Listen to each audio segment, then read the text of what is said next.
प्रभात जी के पास जाऊंगा, फिर विक्रम सिंह के पास जाऊंगा। प्रभात जी, क्या कुछ हुआ निस्तारण आपका कि नहीं? जी, अभी हाल में कुछ एक बैठक प्रमुख सचिव के यहाँ हुई थी। सर्वप्रथम आपको जो है बहुत बहुत आभार दोबारा इस मंच पर अवसर देने के लिए। और बड़े सौभाग्य का विषय है कि आदरणीय पूरे देश में एक पेंशन के नाम पर रोशनी उकेरने वाले पेंशन पुरुष मौजूद हैं। आज हमको प्रणाम करते हैं। विक्रम भाई को भी नमस्कार। हम बेसिक शिक्षा में मृतक आश्रित संवर्ग को रिप्रेजेंट करते हैं। तो सर्वप्रथम सर हम आपको ये बताना चाहेंगे कि एक प्रश्न उठ करके आता है लोगों के जहन में, और कहीं अगर हम उपस्थित भी होते हैं अपनी मांग और समस्या को लेकर के, तो वहां भी एक प्रश्न किया जाता है कि अब आपको क्या चाहिए। क्योंकि हम लोग सेवारत हैं जो है मृतक आश्रित के रूप में चतुर्श्रेणी के पद पर, अधिसंख्य पद पर। कार्मिक के जो प्रमुख सचिव हैं उनका एक आदेश है कि विशेष परिस्थिति में इनको आर्थिक सहायता के मद्देनजर अधिसंख्य पद पर नियुक्त कर लिया जाए, लेकिन जैसे ही रिक्ति उपलब्ध हो इनको तृतीय श्रेणी में समायोजित कर दिया जाए। 5000 पद बेसिक शिक्षा में अधिसंख्य पद के प्रति चतुर्श्रेणी के लिए जो है वो निर्धारित हैं। 15,000 की नियुक्ति मृतक आश्रित को लेकर के हो गई है अधिसंख्य पद पर। 10,000 लगभग अतिरिक्त नियुक्तियां हैं। दूसरी हमारी मांग इस विषय पर लेकर के है, आदरणीय बंधु जी जुड़े हैं, माध्यमिक से आप बिलोंग करते हैं, लेकिन जानना आवश्यक है, बहुत सारे लोगों को विषय पता नहीं है ये कि विषय है क्या। तो सर हमारी नियुक्ति में चूंकि ये अनुकंपा नियुक्ति है, हमने पहले भी ये बात रखी गई है, व्यापक विसंगति और मनमानी की गई है। जो विभाग द्वारा गाइडलाइन नियुक्ति की जारी की गई है उसका पालन 100% नहीं किया गया है। नियुक्ति में जैसे लिपिक संवर्ग की नियुक्ति में प्रथम आगत प्रथम प्रदत्त प्रक्रिया का पालन करने के लिए कहा गया था, वो 100% नहीं किया गया है। ये बात मैं लिख करके भी आ रहा हूं और कहीं भी किसी भी पटल पर मैं उपस्थित होता हूं तो कहता भी आया हूं। पदों की असमानता है। जैसे किसी जनपद में 2 दर्जन नियुक्तियां हुई हैं, ब्लॉक संसाधन केंद्रों पर नियुक्ति की व्यवस्था थी। किसी जनपद में सारे ब्लॉक संसाधन केंद्रों पर की गई है, कहीं 2-4 की गई है, कहीं एक भी नहीं की गई है। साथ ही साथ हम जो योग्य कर्मचारी हैं इनकी ना तो कोई सेवा कार्य नियमावली बनी है, ना ही इनके पद सृजित हैं।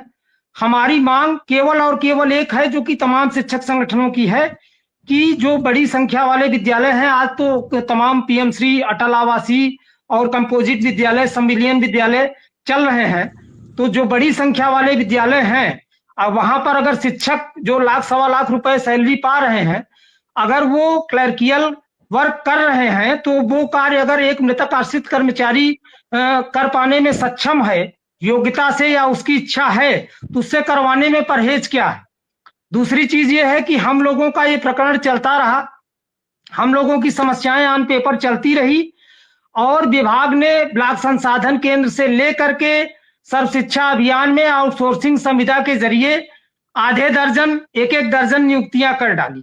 तो अगर एक अवसर था मृतक आश्रित के रूप में योग्य कर्मचारी जो थे, पढ़े लिखे दक्ष थे, उनको एक तरफ आपने बट्टे खाते में नियुक्त करके बगैर सेवा कार्य नियमावली के, बगैर पद सृजित होने के छोड़ दिया है। उनको ये न, वो हम लोग मल्टीपर्पज यूज हो रहे हैं। कर्मचारी अपने क्षमता के आधार पर सेवा दे रहा है, कोई विद्यालय में है, कोई कार्यालय में है, किसी को किसी कार्य में लिया जा रहा है, किसी को किसी, कर्मचारी को पता भी नहीं है कि उसे क्या करना है, उसके क्या कार्य हैं। तो हमारा केवल मानना ये, कहना ये है कि अभी हमारी बैठक हाल में बेसिक शिक्षा के प्रमुख सचिव जाने से पूर्व जो है सुंदरम सर के सानिध्य में हुई थी, सारे अधिकारी मौजूद थे। तो उसमें एक बात ये आई, आपने जानना चाहा कि हुआ क्या, बात आई तो उसमें जो कार्मिक और वित्त विभाग के सचिव मौजूद थे, उन्होंने ये एक आपत्ति रखी कि 6 से 7 हजार योग्य कर्मचारी हैं, जो हमारी मूल समस्या है, जिनको पदस्थापित किया जाना है लिपिक संवर्ग में। तो समस्या ये आई कि इसमें विधिक अड़चन आएगी, कैसे पद परिवर्तित किया जाए। जिस संदर्भ में आपके मंच के माध्यम से मेरा स्पष्ट कहना है, मैंने मीटिंग के बाद भी शासन को और सक्षम अधिकारियों को, माननीय मुख्यमंत्री जी को पत्र प्रेषित कर दिया गया है साक्ष्य सहित, असंख्य ऐसे प्रकरण हैं, सैकड़ों प्रत्येक सिरे में। जैसे जब तक ये ऑनलाइन व्यवस्था नहीं थी तब तक सैकड़ों ऐसे प्रकरण प्रदेश में हैं जिनमें चतुर्श्रेणी नियुक्ति के बाद जिला स्तर के अधिकारियों द्वारा जब प्रशिक्षण की व्यवस्था थी, 2 साल 3 साल 4 साल सेवा देने के बाद उसको शिक्षक के पद पर सेवा पुस्तिका परिवर्तित करके पदस्थापित कर दिया गया है। आप लोगों ने देखा अभी उच्च न्यायालय के माध्यम से एक मामला प्रकाश में आया है, पेपर वगैरह में पढ़ा होगा। ऐसे सैकड़ों प्रकरण है जो है नियुक्तियों में व्यापक जो विसंगति हुई है, मनमानी हुई है, उसके तहत हम पद परिवर्तन की मांग कर रहे हैं और पद परिवर्तित किए गए हैं। अधिकारियों के मामले सारे संज्ञान में है।